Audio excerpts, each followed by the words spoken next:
नमस्कार दोस्तों, स्वागत है आपका हमारे चैनल टेल्स बाय यशु पर। यहाँ पर आपको मिलेंगी रोचक और सस्पेंसफुल कहानियाँ। अगर आपको यहाँ पर हमारी कहानियाँ पसंद आती हैं तो कृपया करके आप हमारी वीडियोस को लाइक करें, इसको अपने दोस्तों को साथ शेयर करें और साथ के साथ अपना कमेंट करना ना भूलें। अगर आप इस चैनल पर नए हैं तो कृपया करके इसे सब्सक्राइब भी करें। आपका ज़्यादा समय न लेते हुए चलो आज की कहानी को शुरू करते हैं। पिछले एपिसोड में हमने सुना था कि जहाँ पर अभी हिमालय के रीजन में सर जी अभी अपनी ही सोच में थे। वो ये कहते हैं कि सच में सिकंदर, एक बार बस तुम्हारी उस बेटी के बारे में मुझे मिल जाए, क्योंकि तुम्हारी एक बेटी नहीं बल्कि दो बेटी हैं। एक तुम्हारी रियल होगी और वैसे भी दूसरी जो कि विज्ञान का करिश्मा है, जिसे मैंने अपने हाथों से बनाया है, जिसका दिमाग बिल्कुल तुम्हारी जैसा है और ये बिल्कुल वैसे ही सोचती है। बस एक बार मुझे तुम्हारी वो बच्ची मिल जाए, फिर देखो मैं क्या करता हूँ। वैसे तुम्हें जानकर खुशी होगी कि तुम्हारी दो औलाद हैं। एक तो तुम्हारे प्यार की निशानी है और दूसरी मेरे तेज दिमाग की, जिसे मैंने बनाया है। ये कहते हुए ही सर जी अब जोर जोर से हंसने लगते हैं। तो वहीं दूसरी तरफ अब तक पेरिस में राजमहल में सब कुछ नॉर्मल हो चुका था, क्योंकि कुछ समय पहले यहाँ पर जो भी धमाके हो रहे थे, अब सब कुछ यहाँ पर शांत नजर आ गया था। यहाँ बड़ी रानी अभी रोहित को देखकर कहती है, हमें आपसे कुछ बात करनी है। बड़ी रानी की ये बात सुनते ही अब रोहित कहता है, ठीक है चलिए, आपको क्या बात करनी है। यहाँ रोहित अब भी बड़ी रानी के साथ वहाँ से चला जाता है। तो वहीं यहाँ पर अभी रिया अपने दादू से कहती है, दादू चलिए ना दादू, आप भी हमारे साथ चलिए। बड़ी रानी माँ आपसे मिलकर बहुत ही खुश होंगी। इस बात पर अब धनंजय पीरामल कहते हैं, मुझे भी बहुत ही अच्छा लगेगा आप सभी के साथ टाइम स्पेंड करके, बट बेटा मुझे यहाँ पर रहना होगा, मेरी रिस्पॉन्सिबिलिटी है। यहाँ तीनों ही बच्चे अभी अपने दादू से बातें कर रहे थे। तो वहीं पिंकी अभी कैलाश अधिकारी से कहती है, नानू आप भी चलिए ना हमारे साथ, प्लीज प्लीज। इस बात पर अब श्रेया भी कहती है, हाँ पापा, बस कुछ दिनों की ही तो बात है, कुछ दिनों के लिए आप भी चलो ना। अब यहाँ पर श्रेया की इस बात पर अब कैलाश अधिकारी कहते हैं, अरे बेटा मैं कैसे, देखो ना, अगर मैं फ्री हुआ ना तो मैं देखता हूँ, मैं वहाँ पर जरूर आऊँगा। यहाँ पर ये सब गेस्ट अभी धनंजय पीरामल से मिलकर जा ही रहे थे। तो वहीं अब तक बड़ी रानी और रोहित भी वहाँ पर आ जाते हैं। तो वहीं कविन आलिशा अंजलि मामी को लेकर आ जाती है। जैसे ही वो वहां पर आती है तो अब उससे कहती है, क्या हुआ है, यहाँ पर सब ठीक तो है ना। इस बात पर अब कविना लिशा कहती है, हाँ सब ठीक है, प्लीज चलिए। ये कहते हुए ही कविना लिशा अब उसे नीचे हॉल में लेकर आती है, क्योंकि जब यहाँ पर ये सब फाइट हो रही थी तब कविना लिशा ने यहाँ पर अंजलि मामी को बड़ी ही चालाकी से उसे बेहोश कर दिया था, क्योंकि वो नहीं चाहती थी कि वह उसकी माँ यानी कि अंजलि मल्होत्रा को कुछ भी पता चले। जब वो यहाँ पर आते हैं तो वो नीचे देखते हैं कि गेस्ट तो अभी यहाँ से जा ही रहे थे, इवन ऑलमोस्ट बहुत सारे तो जा भी चुके थे और उनके मामा जी उन्हें अच्छे से यहाँ से जाते समय उन्हें साथ में रिटर्न गिफ्ट के साथ उन्हें विदा कर रहे थे। तो वहीं अब तक रेखा मौसी भी अब बड़ी रानी को हक करते हुए कहती है, अब हमें भी यहाँ से चलना चाहिए, हम सबको इजाजत दीजिए यहाँ से जाने की। यहाँ बड़ी रानी और रेखा मौसी एक दूसरे के गले मिल रही थी। तो वहीं पे प्रिंसेस लतिका अभी रिया को हक करते हुए कहती है, कल आप जा रही हैं रिया।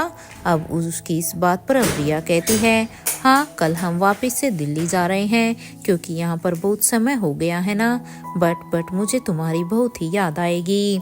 अब रिया की इस बात को सुनकर अब प्रिंसेस लतिका भी कहती है, हाँ याद तो मुझे भी बहुत ही आएगी, क्योंकि हमने अब की बार बहुत ही लंबा एक अच्छा सा समय एक दूसरे के साथ स्पेंड किया है। और वैसे भी मेरा तो मन था कि मैं भी तुम्हारे ही साथ रहूं। एनीवे रिया, अब तो तुम्हें शायद जाना ही होगा। यहाँ पर ये दोनों फ्रेंड्स अभी बहुत ही इमोशनल हो रखी थी, क्योंकि दोनों ही एक दूसरे से दूर नहीं जाना चाहती थी। लेकिन फाइनली अब रिया को वापस फिर से इंडिया आना था। ये देखकर ये दोनों ही अभी बेस्ट फ्रेंड एक दूसरे को अब इमोशनल होते हुए ही अब हग करती हैं और इधर और वो सभी भी अब एक एक करके अब अपनी गाड़ी में बैठ जाते हैं। इधर वहाँ भी वो सभी अब हाथ के इशारे से अब एक दूसरे को बाय बोलकर अब वहाँ से अलविदा करते हैं। जैसे ही वो सभी अभी यहाँ से चले जाते हैं तब धनंजय पीरामल अब अपने मन में ही सोचते हैं कि कल मैं यहाँ पर राजीव और महेंद्र से एक बार उनके पास जाकर उनसे बात करूँगा, क्योंकि अब हमें यहाँ से बेंगलोर के मिशन के लिए भी निकलना होगा, क्योंकि सिर्फ वो दोनों ही हैं जो अब उस बेंगलोर मिशन में हम सबका साथ दे सकते हैं। ये सोचते हुए ही वो अब अपने रूम की तरफ जाने लगते हैं। तो वहीं यहाँ पर अभी प्रिंसेस लतिका को लेकर उनके रूम में यहाँ पर बड़ी रानी जाने लगती है और यहाँ कवि नालिशा भी अब अपने मन में सोचती है कि हमें कल सुबह ही देखना होगा कि कैसे क्या सब करना है। ये सोचते हुए ही कवि नालिशा भी अब अपने रूम की तरफ जाने लगती है। कुछ ही देर की वॉकिंग डिस्टेंस के कुछ ही देर के बाद अब वो सभी भी इधर जो राजमहल से रोहित के पैलेस के लिए निकले थे वो सभी भी अभी रोहित के पैलेस में सही सलामत पहुंच जाते हैं, जहां पर करण गुलेरिया और स्वाति मल्होत्रा ये दोनों ही बेसमेंट में अपनी गाड़ी को पार्क करते हैं, क्योंकि स्वाति मल्होत्रा और करण गुलेरिया ये दोनों पहले ही यहाँ पर आ गए थे और अब वो अंडरग्राउंड होते हुए ही वो दोनों अभी करण गुलेरिया के रूम में आ जाते हैं। यहाँ पर आने के बाद अब स्वाति मल्होत्रा उसके रूम में आने के बाद अब बालकनी में की तरफ बढ़ जाती है। बालकनी में जाने के बाद अब वहाँ पर कुछ वो खड़ी सोच रही थी। स्वाति मल्होत्रा को सीधा ही इस तरह से बालकनी में गया हुआ देखकर तभी करण गुलेरिया भी स्वाति के साथ ही बालकनी की तरफ बढ़ जाते हैं और वहां जाने के बाद अब वो स्वाति मल्होत्रा से कहते हैं, क्या हुआ स्वाति, क्या सोच रही हो तुम? करण गुलेरिया की इस बात पर अब स्वाति मल्होत्रा कहती है, करण आज जो कुछ भी हुआ मैं बस उसके बारे में ही सोच रही हूँ। अब स्वाति की इस बात पर अब करण गुलेरिया कहते हैं, अभी तुम ज्यादा मत सोचो, अब चलो पहले चेंज कर लो, क्योंकि सच में आज का दिन कितना ही हेक्टिक था। इस बात पर अब स्वाति मल्होत्रा कहती है, हाँ मैं बस अभी चेंज कर आती हूँ। ये कहते हुए ही स्वाति मल्होत्रा अब अपने कबर्ड से कपड़े निकाल कर सीधा ही चेंज करने के लिए चली जाती है। तो वहीं करण गुलेरिया स्वाति के जाने के बाद अब वो अपनी ही सोच में थे। वो भी यहाँ पर आज जो भी कुछ हुआ उन्हीं सब चीज़ों के बारे में सोच रहे थे और साथ के साथ ये भी कि आखिर ये सर जी चाहता क्या है, क्यों वो हर बार ऐसा कोई ना कोई प्लान बनाता रहता है और सबसे बड़ी बात कि वो कौन हो सकता है, उसे ये सब करके क्या मिलेगा। यहाँ पर करण गुलेरिया भी अपनी ही सोच में थे। तो वहीं अब तक सभी लोग अभी तक अपने अपने रूम में आ चुके थे और वो लोग अभी सब चेंज करके अपने अपने बेड पर भी सोने के लिए चली जाते हैं। यानी अनिका जो जब अब अपने बेड पर आती है तो वो भी सोचती है कि इन लोगों ने तो सच में ह्यूमन एक्सपेरिमेंट की हद ही पार कर दी है, क्योंकि आज का नज़ारा जो कुछ भी उन्होंने वहाँ पर देखा कि वो 3 लोग जिनमें से एक को 100 हाथियों के जितनी पावर थी, एक को चीते जैसी थी और इन तीनों ही लोगों को और जिसमें एक को छिपकली की तरह पावर मिली हुई थी दीवारों पर चढ़ने की। अब उन इंसानों को देखने के बाद अब अनिका भी सोचने पर मजबूर हो जाती है कि सच में ये लोग कैसे कैसे एक्सपेरिमेंट कर रहे हैं, उन्होंने तो इंसानों को भी नहीं बख्शा हुआ। ये सब सोचते हुए ही वो वहां पर आती है और अनिका को लेटते ही कैसी नींद लग जाती है उसे खुद भी अब पता भी नहीं होता। तो वहीं दूसरी तरफ अब कुछ ही देर में यहाँ पर धीरे धीरे अब तक सब सो चुके थे। इधर नेक्स्ट डे मॉर्निंग करण गुलेरिया भी अभी यहाँ पर अब सुबह हो चुकी थी। यहाँ पर करण गुलेरिया के कमरे में अभी स्वाति मल्होत्रा और करण गुलेरिया ये दोनों ही सो रहे थे। अभी जब स्वाति मल्होत्रा की आंखें खुलती हैं तो अब जैसे ही स्वाति मल्होत्रा की आंखें खुली तो अब करण को उठाते हुए कहती है, करण उठो, देखो सुबह हो चुकी है। अब स्वाति मल्होत्रा को उन्हें इस तरह से उठाता हुआ देखकर अब करण कहते हैं, हाँ तो प्लीज़ थोड़ा सा और सोने दो ना। अब स्वाति कहती है, नहीं बिल्कुल भी नहीं, क्योंकि सुबह हो चुकी है और तुम्हें तो पता ही है ना कि मैं एक पेशेंट हूँ और अब शायद फिर से सब मुझसे मिलने के लिए आएंगे। इसलिए अभी अभी मुझे एक पेशेंट की तरह ही अब ट्रीट करना होगा।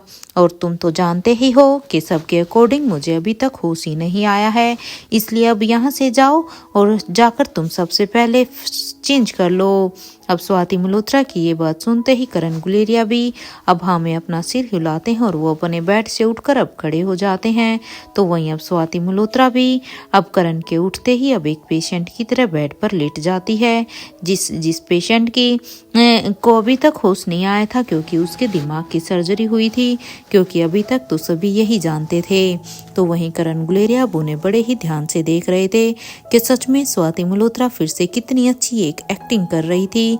और अब उसकी एक्टिंग से इम्प्रेस होते हुए अब करण गुलेरिया उन्हें कहते हैं, सच में स्वाति अब तुम लग रही हो एक पेशेंट, लेकिन सच में ये बात तो मैं ही जानता हूँ कि तुम बस एक पेशेंट होने का एक नाटक कर रही हो, लेकिन सच में तुम्हारी एक्टिंग को मानना पड़ेगा। या इधर करण गुलेरिया की इन बातों को सुनकर अब स्वाति मल्होत्रा अपनी आंखों को अब एकदम से ही बंद कर लेती है। तो वहीं करण गुलेरिया भी अभी स्वाति के ऐसा करने के बाद अब शावर लेने के लिए बाथरूम में चले जाते हैं। तो वहीं दूसरी तरफ अब तक रोहित और अनिका ये दोनों भी अभी तक अपना डेली रूटीन का काम कर कर अब तक रेडी हो चुके थे। तो यहाँ पर वो दोनों अभी अपनी पैकिंग करने में बिजी थे, क्योंकि उन्हें भी पता था कि अब उन्हें यहाँ से इंडिया जाना है।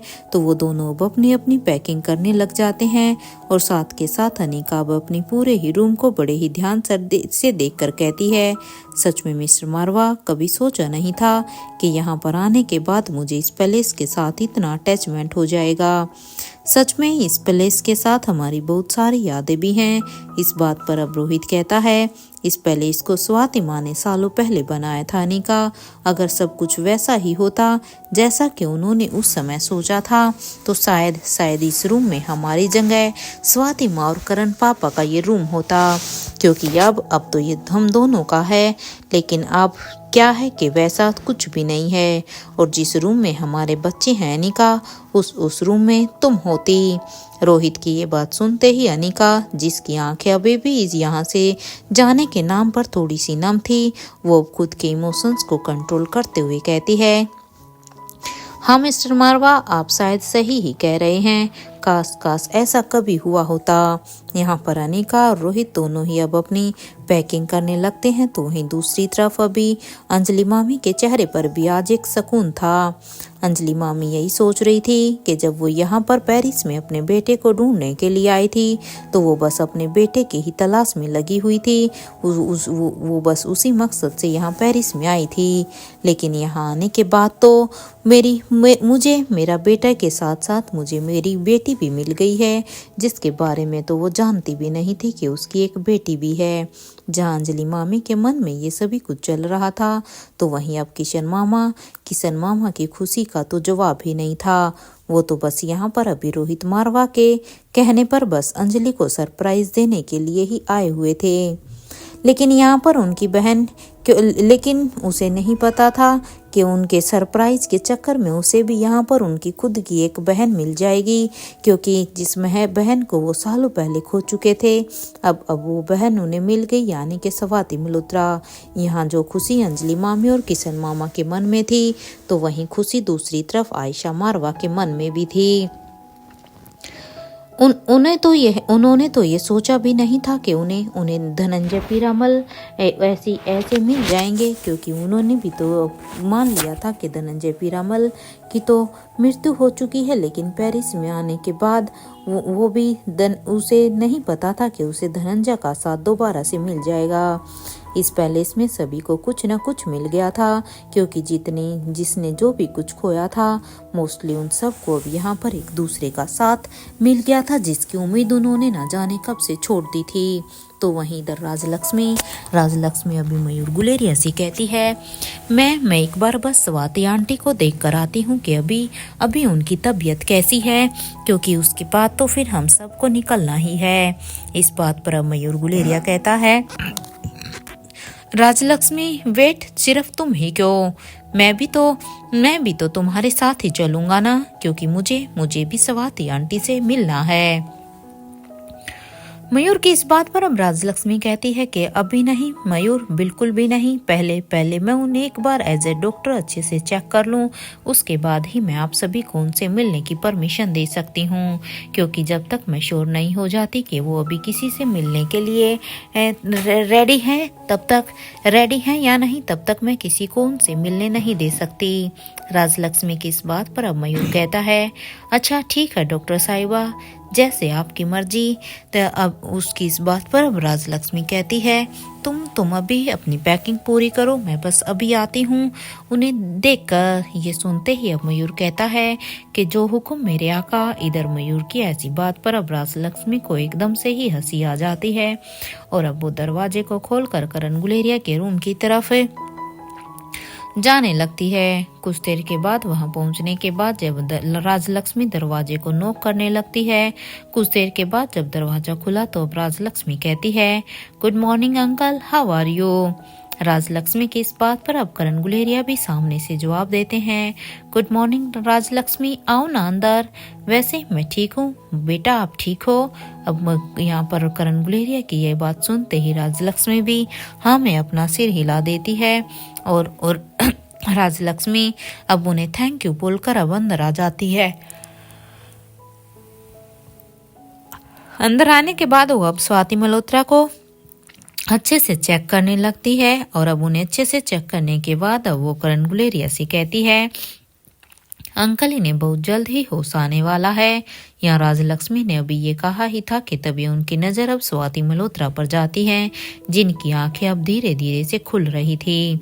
तो इधर राजलक्ष्मी अब उन्हें बड़े ही ध्यान से देख रही थी। जैसे ही स्वाति मल्होत्रा ने अभी अपनी आंखें खोली तो उसे अपने सामने राजलक्ष्मी को देखकर अब स्वाति ऐसे प्रिटेंड करती है जैसे जैसे वो कुछ जानती ही नहीं है, शायद उसने राजलक्ष्मी को पहली बार देखा हो। क्योंकि जैसे ही स्वाति मल्होत्रा की आंखें खुली तो वो अब एकदम से राजलक्ष्मी को देखकर कहती है, मैं कौन हूँ और तुम कौन हो। स्वाति मल्होत्रा की इस बात पर अब राजलक्ष्मी कहती है, हेलो आंटी, आपका नाम स्वाति मल्होत्रा है। अब राजलक्ष्मी की ये बात सुनते ही अब स्वाति मल्होत्रा कहती है, कौन स्वाति, कौन हूँ मैं। ये कहते हुए ही अब स्वाति मल्होत्रा उठकर बैठ जाती है। अब उन्हें इस तरह से एकदम से बैठता हुआ देखकर अब राजलक्ष्मी कहती है, देखिए आंटी, आप प्लीज अभी शांत हो जाइए। अभी आप पैनिक बिल्कुल भी मत कीजिए, क्योंकि अभी ऐसी कंडीशन में आप अभी पैनिक नहीं कर सकती, क्योंकि ये आपकी हेल्थ के लिए भी ठीक नहीं होगा। यहाँ स्वाति मल्होत्रा अब राजलक्ष्मी की बातों को बड़े ही ध्यान से सुन रही थी, लेकिन वो इस तरह से प्रिटेंड करती है जैसे उसे कुछ भी याद ना हो। और अब वो हड़बड़ाते हुए अब जल्दी से, जो कि अभी बेड पर बैठ गई थी, और अब वो अपने कदमों को जमीन पर रखने लग जाती है। स्वाति मल्होत्रा को इस तरह से एकदम से जमीन पर अपने पैर रखते हुए देखकर अब यहाँ पर राजलक्ष्मी अब स्वाति मल्होत्रा के हाथ को पकड़ती है और अब वो उन्हें थोड़ा सा उन्हें उठने में सपोर्ट करती है, क्योंकि राजलक्ष्मी भी उनकी कंडीशन को अब समझ रही थी। इधर अब स्वाति मल्होत्रा अब जब जमीन पर खड़ी होती है तो अब वहां से थोड़ी सी दूरी पर चलकर दूसरी साइड जाने लगती हैं। और अब स्वाति मल्होत्रा कहती है, तुम मुझे बताती क्यों नहीं हो, कौन हूँ मैं और मैं कहाँ पर हूँ। यहाँ पर राजलक्ष्मी, जो कि अब ये सुन रही थी, वो अब करण गुलेरिया की तरफ देखती है और कहती है, अंकल प्लीज उन्हें रोकिए, हमें इन्हें अभी के अभी शांत करना होगा, क्योंकि अभी इनकी दिमाग की कुछ समय पहले ही सर्जरी हुई है, और अगर ये इस समय से इस तरह से पैनिक करेंगी तो ये उनकी हेल्थ के लिए भी ठीक ही नहीं है। इसलिए आई हैव रिक्वेस्ट, प्लीज आप उन्हें रोक सकते हैं, अब क्योंकि अभी आंटी बहुत ही पैनिक कर रही हैं। अब राजलक्ष्मी की ये बात सुनते ही अब करण गुलेरिया भी अब सिचुएशन को समझते हुए अब स्वाति मल्होत्रा को पकड़ने की कोशिश कर रहे थे।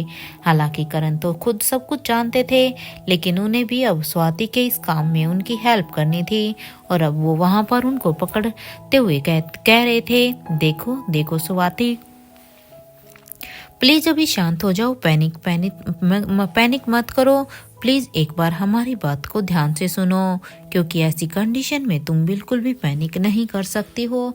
जैसे कि यहाँ पर डॉक्टर ने कहा, तुम्हारी हेल्थ और भी बिगड़ जाएगी। करण गुलेरिया की इस बात पर अब स्वाति मल्होत्रा कहती है, तुम कौन हो पर, मुझे यहाँ से जाने दो। मुझे नहीं पता मैं कहाँ पर हूँ, मुझे यहाँ नहीं रहना। यहाँ अब स्वाति मल्होत्रा अब यहाँ से जाने लगती है। इधर यहाँ राजलक्ष्मी अब कहती है, अंकल अंकल प्लीज प्लीज आप इन्हें रोकिए, क्योंकि हम इन्हें यहाँ से नहीं जाने दे सकते। सर जिस तरह से ये प्रिटेंड कर रही है, जिस तरह से ये बातें कर रही हैं, लगता है कि इन्हें अभी कुछ भी याद नहीं है। इसलिए जब इन्हें कुछ याद ही नहीं है तो ये कहाँ पर जाएंगी। इसलिए आप इन्हें रोकिए, मैं इन्हें एक इंजेक्शन लगा देती हूँ जिससे कि ये थोड़ा सा शांत हो जाएगी।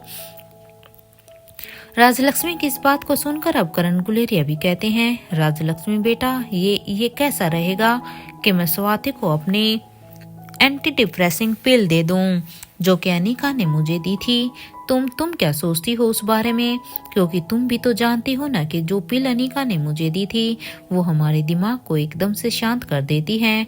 तो अगर यहाँ पर स्वाति इतना पैनिक कर रही है तो क्यों ना वो मेडिसिन मैं स्वाति को भी दे दूं, ताकि वो इस समय पैनिक ना करके सिचुएशन को समझे।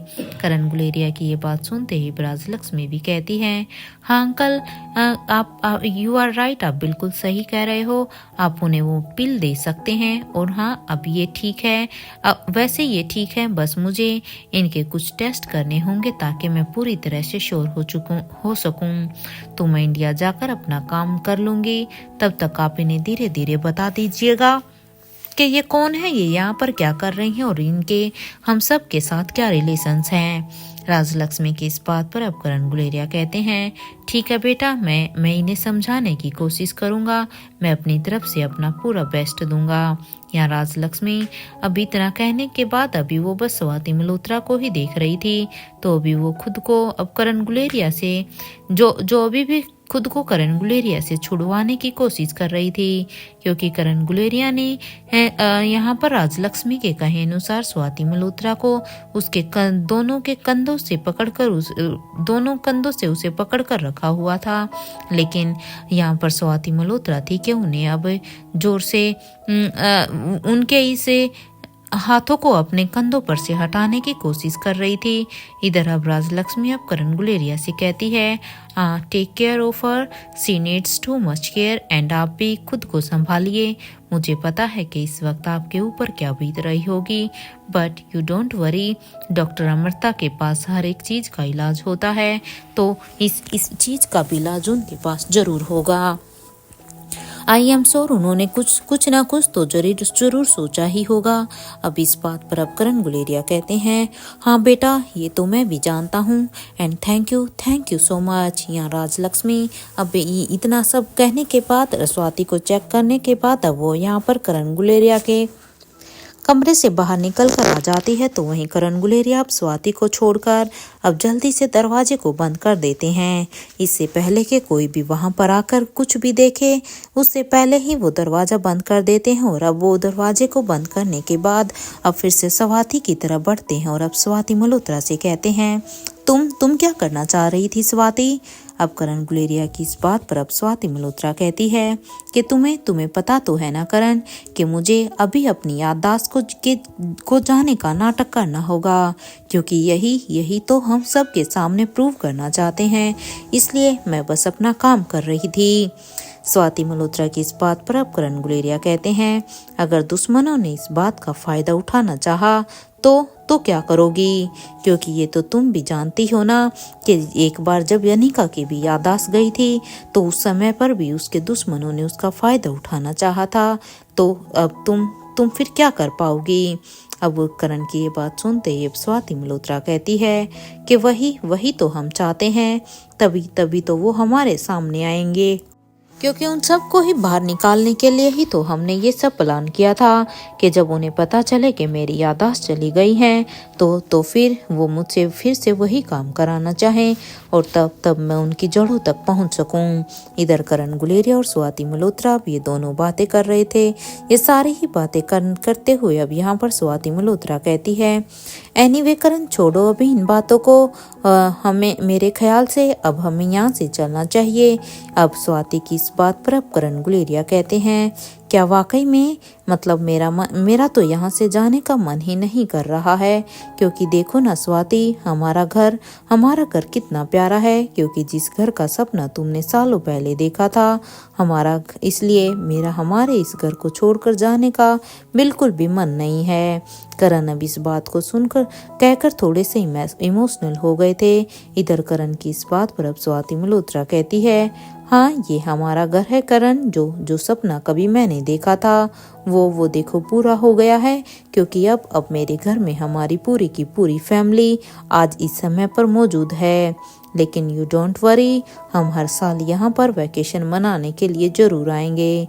स्वाति मल्होत्रा की इस बात पर अब करण गुलेरिया कहते हैं, ये तो बहुत ही अच्छा है, मैं अपने लिटिल एंजल को लेकर यहाँ पर आया करूँगा।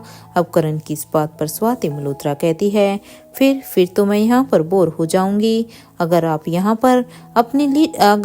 अपने बेस्ट फ्रेंड धनंजय पीरामल के साथ और तुम्हारी उस लिटिल एंजल प्रिंसेस लतिका के साथ यहाँ पर आया करोगे तो, क्योंकि तुम्हारी सबसे प्यारी एंजल तो फिर तो रिया ही है ना, तो अगर तुम इन सबको लाओगे तो उनके साथ तो फिर मैं सच में बोर होंगी। अब स्वाति की इस बात पर करण गुलेरिया उन्हें एक नजर देखते ही रहते हैं।